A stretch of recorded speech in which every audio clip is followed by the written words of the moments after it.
बिस्मिल्लाहिर्रहमानिर्रहीम। अस्सलाम वालेकुम स्टूडेंट्स, आज हम कर रहे हैं चैप्टर नंबर 12 के थ्योरम्स। चैप्टर नंबर 12 में 2 थ्योरम्स हैं और ये दोनों थ्योरम्स जो हैं वो पेपर में शामिल हैं। ठीक है, इस साल के पेपर 2021 के स्मार्ट सिलेबस के अकॉर्डिंग पेपर में 2 थ्योरम्स आए हैं आपके पास चॉइस में। तो पहला जो थ्योरम हमने करना है वो है 12.1 और दूसरा थ्योरम है 12.4। पहला थ्योरम देखते हैं, उसका स्टेटमेंट देखते हैं। थ्योरम हमने क्लास 8 में भी पढ़े थे, आज हम उसका देखते हैं कि प्रूफ किस तरह से करना है। ठीक है, थ्योरम में टोटल 5 पार्ट्स होते हैं। एक तो सबसे पहले आपका स्टेटमेंट होता है।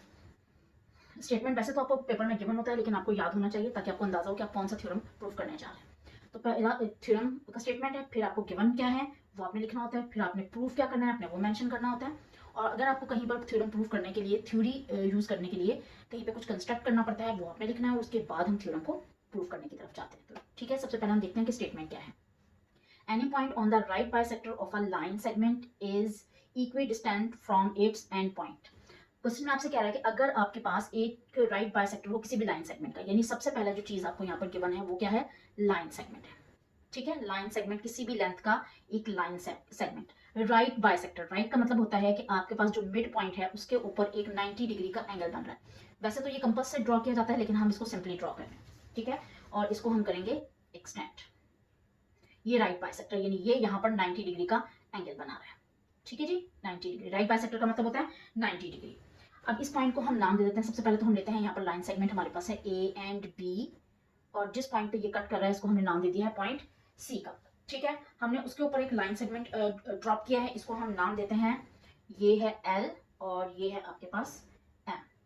ठीक है, इसके मिड पॉइंट पे कट कर रहा है। मिड पॉइंट, बाइसेक्ट का मतलब होता है दो बराबर हिस्सों में तकसीम करना। बाइसेक्ट मीन दो बराबर हिस्सों में तकसीम करना। ठीक है, तो ये सेंटर पॉइंट है। ये बिल्कुल आपने अगर लाइन लगा रहे हैं तो कोशिश कीजिएगा मेजर करके लगाएं और उसका आधा निकाल लें। यानी फॉर एग्जांपल आप 5 सेंटीमीटर की लाइन ड्रॉ करते हैं तो 2.5 पर आपने स्ट्रेट लाइन ड्रॉ करनी है। अब आप देखते हैं हमने अब यहाँ पर हमें गिवन क्या है, हमें यहाँ पर गिवन है कि हमारे पास एक लाइन है, लाइन सेगमेंट है, और एक पॉइंट एल एम जो है लाइन उसको इंटरसेक्ट कर रही है। ठीक है, तो सबसे पहले हम लिखते हैं कि हमें गिवन क्या है। गिवन है हमें a line L M, figure को देखेंगे आप। ठीक है, इंटरसेक्ट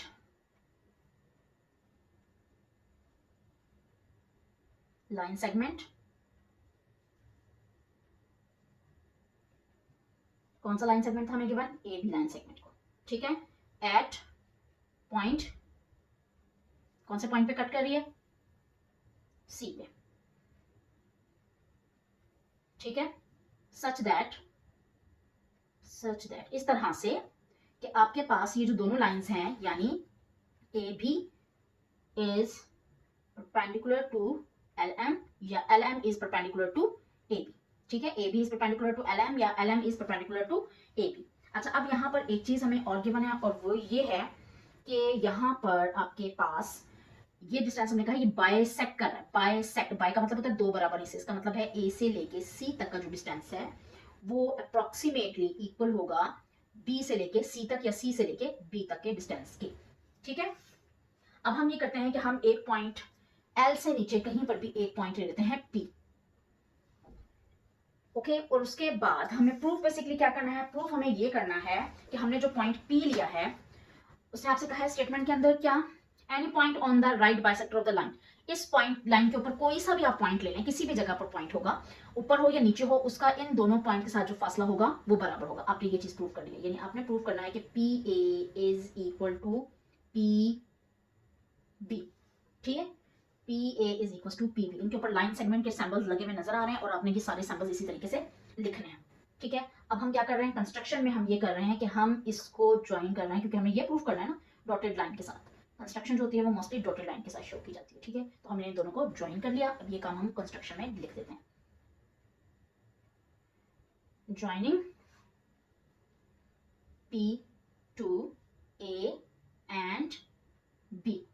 ठीक है जी, अब हम चलते हैं प्रूफ करने की तरफ। अब हमें प्रूफ जो करना है वो है P A is equal to P B. अच्छा, प्रूफ में आपके पास क्या होता है, प्रूफ में आपके पास दो चीजें होती है। पहली चीज क्या होती है, एक स्टेटमेंट होता है और दूसरा उसका अपने रीजन देना होता है। तो मैं यहाँ पर एक टेबल नीचे फॉर्म कर रही हूँ, आपने स्केल से टेबल ड्रॉ करना है यहाँ पर एक इस तरह से। ठीक है, और इसको सेंटर से आपने डिवाइड कर लेना। इस साइड पर आप लिखेंगे स्टेटमेंट और इस साइड पर आप लिखेंगे reason.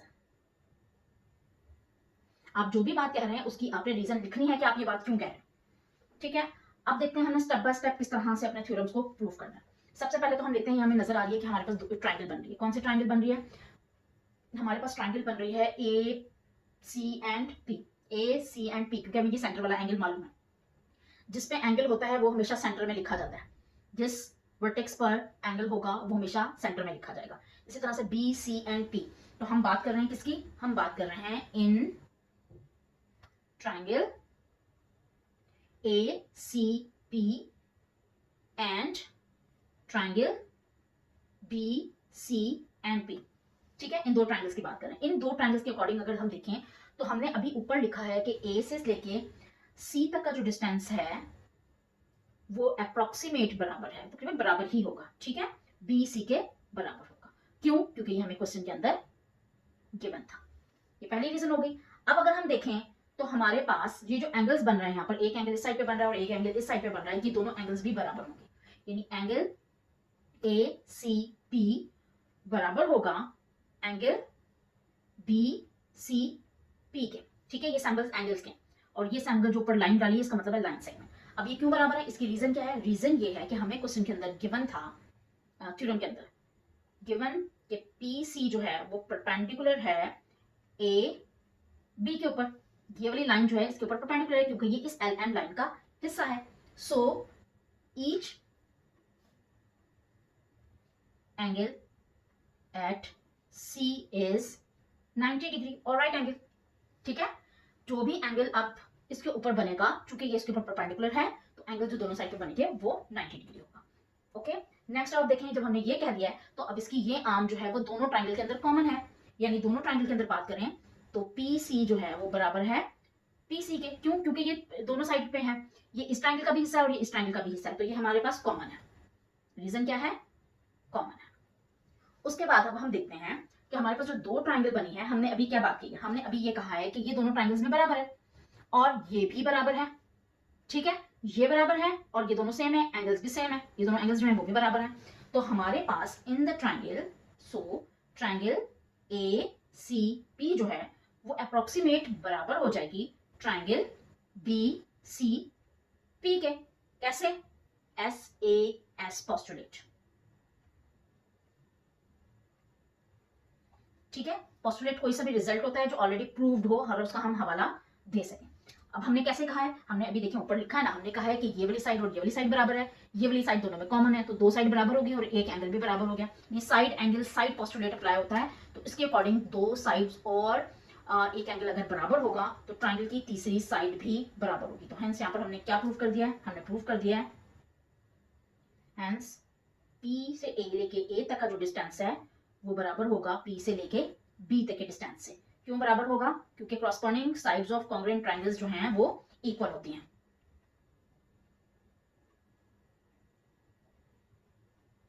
Corresponding sides of congruent triangle. ठीक है, यानी वो ट्रायंगल्स जो बराबर हो। कॉन्ग्रुएंट का मतलब होता है ऑलमोस्ट प्रूव्ड इक्वल।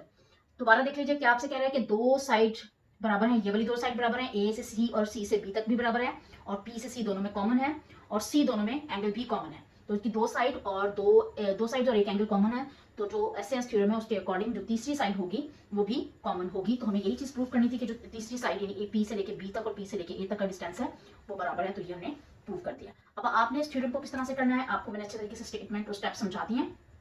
आपने इस थ्योरम को स्टेटमेंट से लेके यहां तक कंप्लीटली याद करना है और एज इट इज लिखना है।